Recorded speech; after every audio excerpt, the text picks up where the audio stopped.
and welcome, ladies and gentlemen, to a new episode of Today's Youth. And today we'll be talking about extracurricular activities and artificial intelligence. And we'll be joined over the phone by our guest, Emad. We'll be joined shortly after the break.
بتطلع فيها تنور قلب الكل.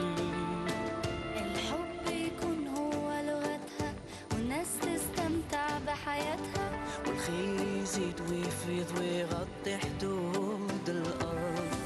I dream a world where no one hates to hold a grudge. Da fosto io una fotisi tognalo. Dove si vive per l'amore che riempie il tempo di colore. Любить и жить то, что дается свыше нам. نحلم بالدنيا اللي يعيش فيها ناس في سلام، ناس يفكروا في المستقبل يشوفوا القدام. الحلم بيلمع بعيونهم، مو فارقة لا لونهم ولا دينهم، متقابلين كل اختلافاتهم عايشين مع بعض. أحلم بمكان الحب بيطرح في ويمنا، نحلم بمكان في كل اللي احنا بنتمناه، وما نتحككش بأي ظروف ونعيش من غير إحساس الخوف، مع عالم واحد كل الناس بتعيش جواه. I dream of a world where lust is everything we do. I dream of a world where everything we hope comes true. No obstacles will stand our way, no doubt or fear to chase away. One world that does nothing in terms of me and you.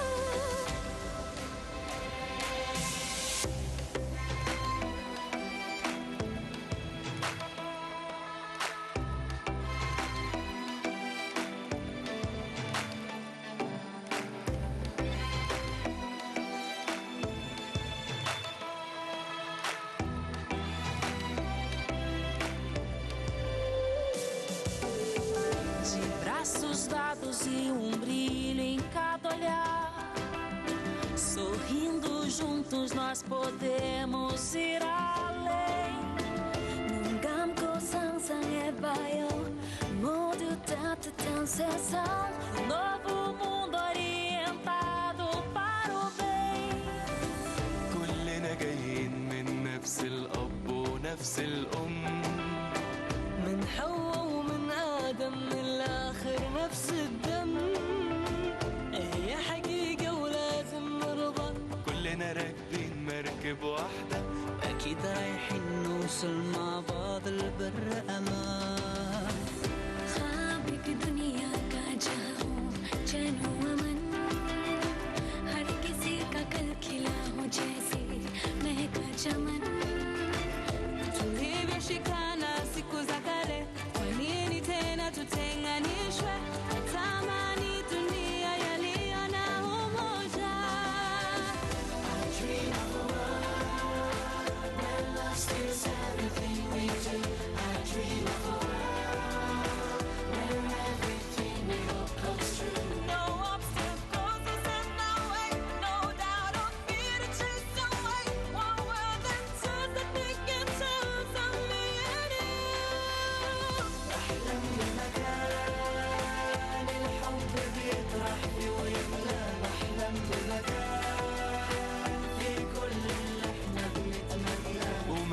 نتحججش بأي ظروف ونعيش من غير إحساس الخوف مع عالم واحد كل الناس بتعيش جواه، وشباب العالم جاي من كل مكان في الكون علشان مستقبل أجيال، مستقبل أجيال يبعت للدنيا بحالها رسالة خير وسلام هنا من أرض الأمان، من أرض السلام. من أرض السلام.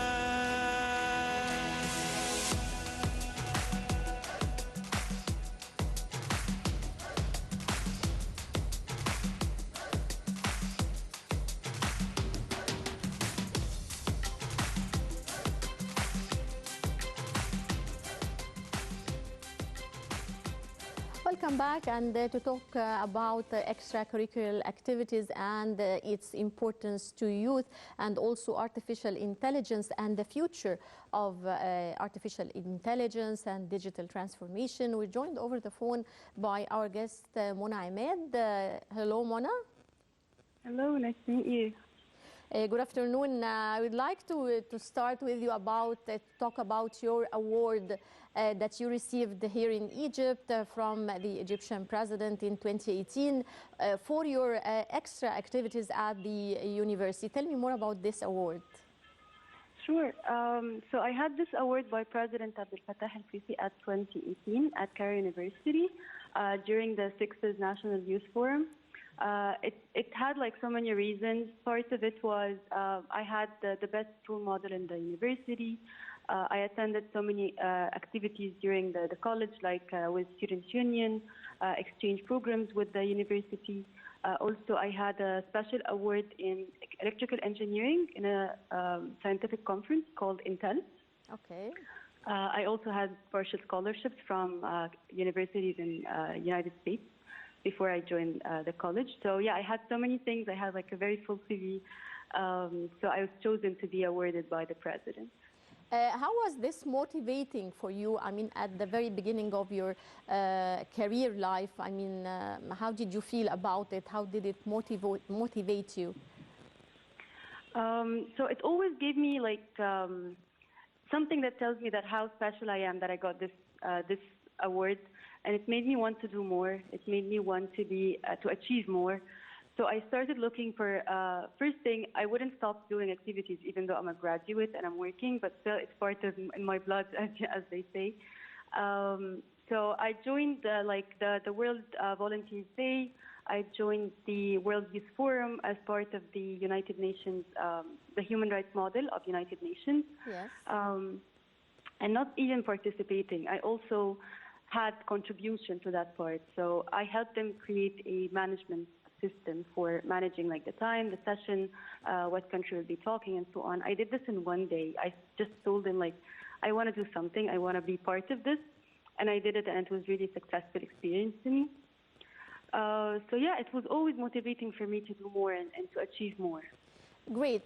You spoke about two important points. You participated in the Model United Nations, I think here in Egypt and in the Netherlands. Tell me more in details about this experience and what did it add to you? Sure. So first, it made me see things from the point of diplomats, from the point of politicians. So when I participated first time in Netherlands in 2019, right after the conference, I started to see how your voice can be heard and how you can be part of like a bigger discussion about global topics and global issues that are happening. And discussing it with people who are from other countries, that was really an enriching experience. And then I joined again in Egypt in the World Youth Forum in 2022. And in the same year, I went again to the Netherlands to have like the experience I got, the motivation and everything. I went again to the Netherlands and I attended another version of that model of United Nations. So I became more aware of the issues that are happening in the world, how to discuss it, and how to speak from a politician voice. One time I was representing Denmark, the second it was Bangladesh, and the third was Germany. So I had to read a lot about how all the countries are looking at each topic from a different perspective. So yeah, it was like huge experience to go and see it from the other side. Great. Tell me also more about your participation in the World Youth Forum. You have a special participation, and I think you were the one who made the management system for the forum. Yes.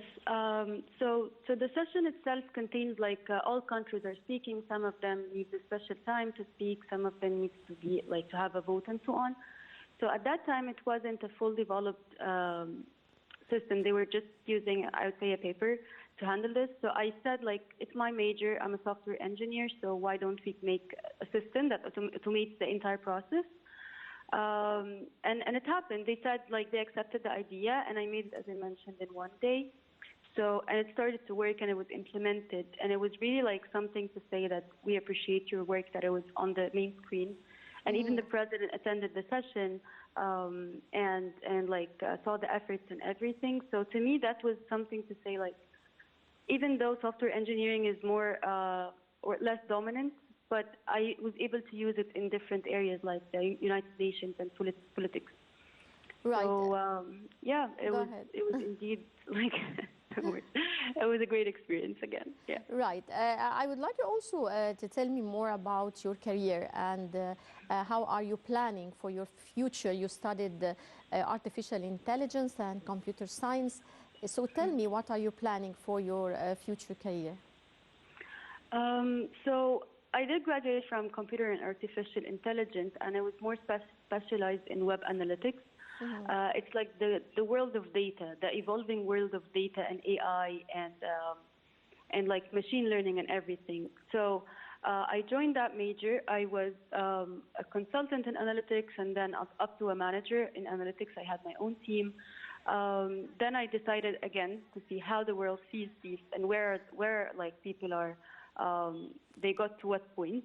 So I went to Germany, to Berlin, and I attended a conference called Women in AI and Data. Yeah. And it was a great experience to see, like, to exchange knowledge, to see how, like, where we are actually, where is Egypt among those countries?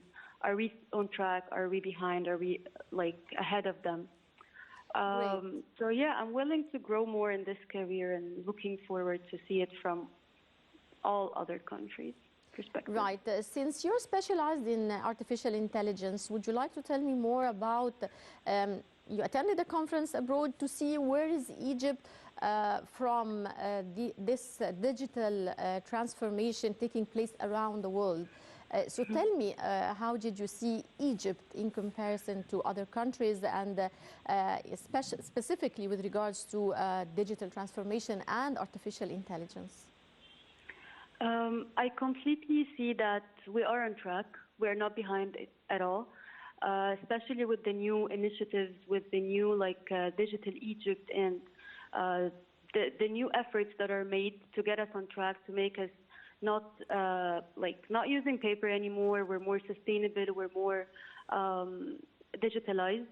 So I do see that we're on track. We're just lacking a bit of experience, and still I see that we're going and doing the effort to get it and be on the same level as other countries. So when I went there, I expected to see a huge gap, but it wasn't. It wasn't at all. Like, we're on track, and we're going in the right direction to get to where they are and to be fully digital and to be utilizing especially youth power to enhance the country and to do more initiatives and to do more great stuff with the potential that we have in Egypt. Great. Mona, tell me, since you participated in the World Youth Forum, how do you see the significance of those gatherings for youth? I mean, World Youth Forum, youth conferences, how positive is the impact of those gatherings for the youth to exchange experience, to gain knowledge from youth in other countries? How do you see the significance of this and its positive impact? So it's always it's super important to reduce the gap that we think that it's there, but it's not. So it's always useful and healthy to see how can you communicate with people, how you can manage to run a conference that big, how to handle like sessions that are really informative and really like up to date with super new topics and topics that are relevant to what we need in Egypt. And the variance itself between topic sessions, the activities, even the activities that we had during the World Youth Forum, it's not only sessions that are theoretical or sessions that are giving direct knowledge, but also we had activities where we exchange kind of fun.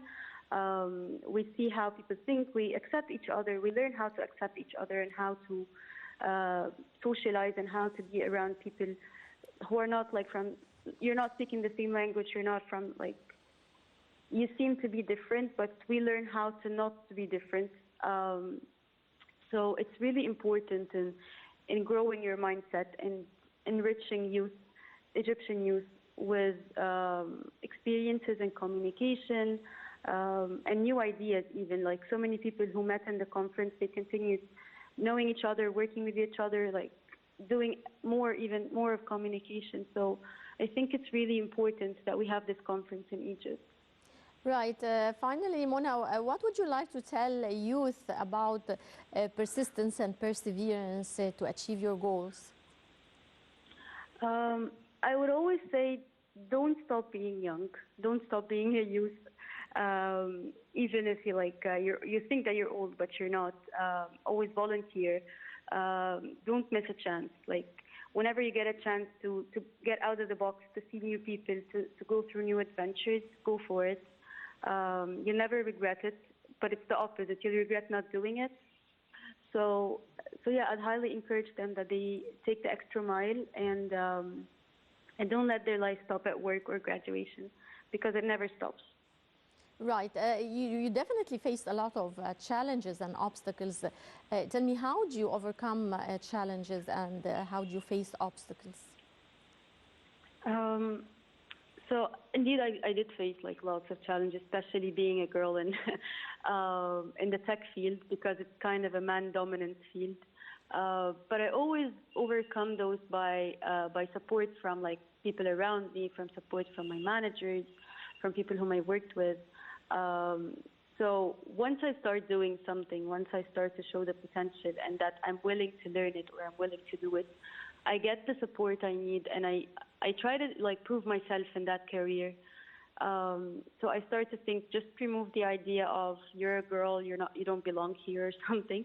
I just go through it and take the challenge, and also being up to date and taking the extra step. It always helps to overcome the challenge, because you'll never know until you try, right? So I always like just take the step and then think, you know.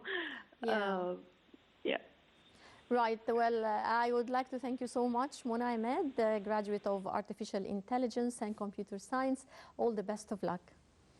And dear viewers, that brings us to the end of this edition of Today's Youth. Don't forget to join us next week, same time. Till then, goodbye.